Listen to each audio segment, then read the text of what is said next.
wafdi ballaaran oo hogaaminayo madaxweyne ku-xigeenka Soomaaliland Cabdiraxmaan Cabdilaahi Ismaaciil Saylici ayaa markiisii ugu horeysay soo gaaray magaalada Laascaanood ee xarunta gobolka Sool wuxuuna wafdiga uu hogaaminayo madaxweyne ku-xigeenka Soomaaliland ay u gudbeen deegaanka Tukaraq oo ay dhawaan qabsaneen ciidamada Soomaaliland madaxweyne ku-xigeenka ayaa booqday fadhiisimada ciidamada Soomaaliland ee deegaankaasi ay ku leeyihiin waxaana safarkiisa ku weelinayay wasiirka wasaaradda gaashaandhigga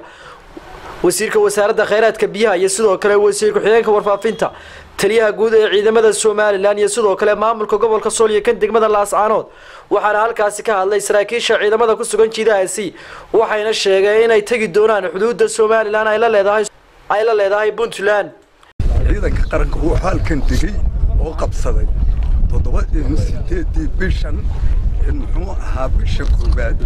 8 halkaas oo aan iska caabin badan la kulmin isla markaana si habsami ah ay u qabsadeen dadka deegaanka joogana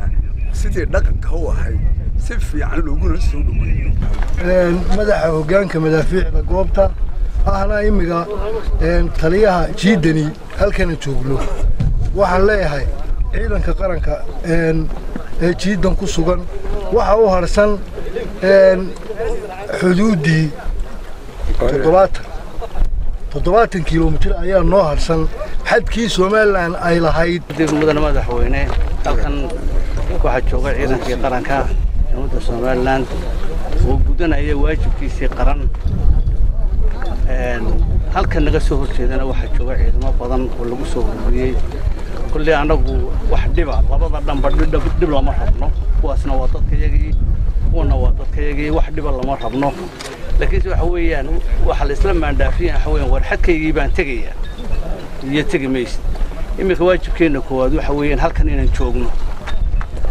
walaalihiina waxaan leenahay annagu halkaasaan joognaa wixiina nabadan ku dhamaysanay ayaan leenahay waxaan joognaa jiidii ugu horeysay ee ciidamada xoogga qaranka Soomaaliland oo u jirta magaalada Tukaraq 7 kiiloomitir xigtana dhinaca xuduudda sidii laga dhawaajiyay wali xuduudeena waxaanu u jiraa in ka badan 70 kiiloomitir 70 kiiloomitir in xuduudeena u jiro waxaanu uga joognaa oo hadda uga maqanahay xeerin nabadgelyo iyo inaanu kala badbaadinta ummadda Soomaaliyeed ee walaalahanahay madaxweyne ku-xigeenka Soomaaliland Cabdiraxmaan Cabdilaahi Ismaaciil Saylici ayaa dhankiisa kala hadlay ciidamada ku sugan jiidahaasi wuxuuna sheegay inay socon doonaan ilaa xadkooda ay ka gaari doonaan saala sheegay xuduudda inta inoo ka dhiman dalkeena waxaynu uga joognaa inagoo dhowrayna in dhibaato halka ka sii dhacdo in magaalooyin maanta degan oo maartay walaalina Soomaaliyeed jaarka ahay inay dhibaato ku timaado aynan jecelayn dhanka doontaba haateen inaan macnaheedu wax talaabo taan isku ognahay oo ah difaaca halka joogtaan maahina ka baxsanayaan ku talaabsan ma ku nibadnay